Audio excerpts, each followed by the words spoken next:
Good morning, Patrick here from Complete Help. And I have a really simple question for you.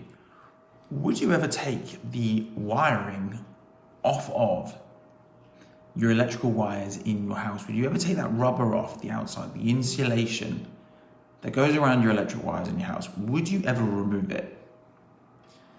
And the really simple and obvious answer to this question is no. And the reason why is it would be dangerous. So you're never going to take that rubber off the outside of a wire in your house because the risks of the wires short circuiting would start to go up, the risks of having a fire in your house would start to go up. And so the reality of it is that we are never going to remove the rubber from the outside of the wires in our house. So when we look at our spinal column, why do we not think of it in a very similar way? Now, when we look at the actual spinal column, what we have is we have all of these bones that sit around the outside. And then sitting down the middle is the spinal cord. Now, if you think of the bones a little bit like the rubber on the insulation of your electrical wires within your house, and essentially the spinal cord is the copper bit that's running down the middle that is sending the electrical impulses up and down from your brain through the spinal cord and out through to all of the organs, tissues in your body. Now, let me just ask you this. If you take the insulation off your wires, what's the likelihood is that target object or piece of equipment in your house is not going to work as well? Because we know if we cut off the electrical wire, that system is not going to work as easily. Now, when we start to misalign and change the spine, we can actually start to create similar kinds of issues. Say, for example, simple as taking your head forward a couple of inches can start to create tension inside of the spinal cord because we have two anchor points, one at the skull, one down here at the pelvis.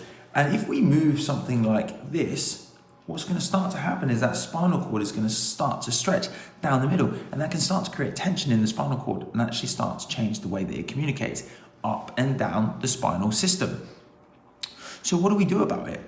Well, the most obvious thing to do if you are having problems with your insulation on your wires is to try and work on the insulation to try and keep those wires functioning properly. Now, one of the most common things that I will start to see is not only will people start to create tension when they do something like this, they actually start to create degeneration around this lower part of the neck.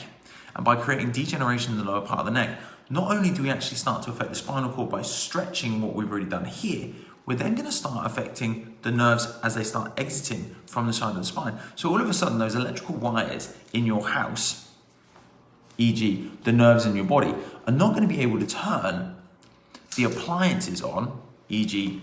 your muscles, your skin cells, your organs down in your chest cavity coming from these nerves in the neck. You're no longer going to be able to send the signals as easily to those areas. By the way, notice I said as easily, because the reality of it is that our body is incredibly clever. What it's done is it's created systems where there's an actual alternate route. But what starts to happen is the impulses and the signals become significantly less efficient. And as a result, what we can start to see is imbalance in muscle strength. We might even start to see changes in sensation, not necessarily completely gone, but numb or fuzzy or pins and needly. So the reality of it is what we need to work on, and this is the reason why chiropractors are so focused on the spine, is that the insulation for your nerve system is those spinal bones.